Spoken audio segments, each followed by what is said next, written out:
এই যে আপনারা দেখেছেন আতাউর রহমান বিক্রমপুরী ভাই, তাকে প্রশাসন গ্রেপ্তার করেছে। কারণ কি? কোনো কারণ নাই, তার নামে কোনো মামলা নাই, সে কোনো কিছুর আসামি না।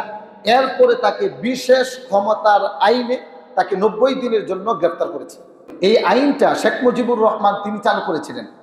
এই বিষয়টা হচ্ছে এমন, আপনি রাস্তা দিয়ে হাঁটতেছেন, আপনাকে ভালো লাগতেছে না, সন্দেহ হচ্ছে, আপনাকে ধরে জেলখানায় বন্দি করে রাখবে।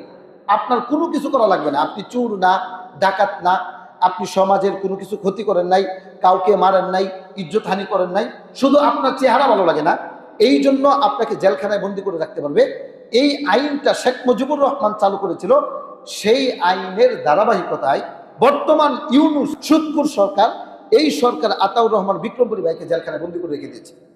চিন্তা করেছেন? কোনো অপরাধ নেই। এই যে সমাজ কিভাবে চলবে?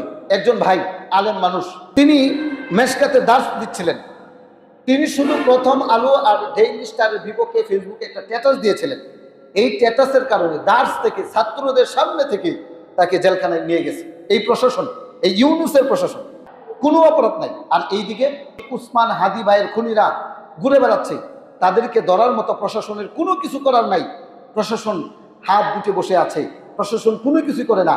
প্রকাশ্যভাবে মাথায় গুলি করে যাকে হত্যা করেছে সেই আসামিরা ঘুরে বেড়াচ্ছে আর নিরহ আলেমদেরকে গ্রেপ্তার করতেছে। ইউনূস সরকার মনে হয় ভুলে গেছে, যারা বলেছিল, ফেসিবাদ সরকার হাসিনা বলেছিল আমরা করোনার চাইতে শক্তিশালী, 2040 সালের আগে আমাদেরকে ক্ষমতা থেকে নামাবে, এমন কোনো মায়ের বেটা জন্ম হয় নাই, তাদেরকে পলানো লাগছে, দেশ ছাড়তে বাধ্য হয়েছে। আর এই দিক দিয়ে ইউনূস সরকার আমাদের আলেমদের উপরে জুলুম অত্যাচার করতেছে। হাসিনা যেই পথে হেঁটেছিল সেই পথে তারা হাঁটতেছে। সুস্পষ্ট কথা, যারা হাসিনার পথে হাঁটবে, ফেসিবাদের পথে হাঁটবে, ফেসিবাদের যেই দশা হয়েছে তাদের দশা এর চাইতে কঠিন হবে। ঠিক কিনা বলেন? এর চাইতে কঠিন হবে। কারণ তারা বলেছিল, যখন করোনা আসছিল তখন তারা বলেছিল আমরা করোনা চাইতে শক্তিশালী, ঘূর্ণিঝড়ের চাইতে শক্তিশালী, আমাদের বিপক্ষে কথা বলবে এমন কোনো মায়ের বেটা বাংলাদেশে নাই। তারাও পলাইছে, দেশ ছেড়ে পলাইছে, 14 গোষ্ঠী মিল্লা পলাইছে। এখন এই যে ইউনূস সরকার, সেও কোরআনের বিপক্ষে যাচ্ছে, আলেমদের বিপক্ষে যাচ্ছে, অসহায় আলেমদেরকে গ্রেপ্তার করতেছে। এটা কেমন দ্বিচারিতা?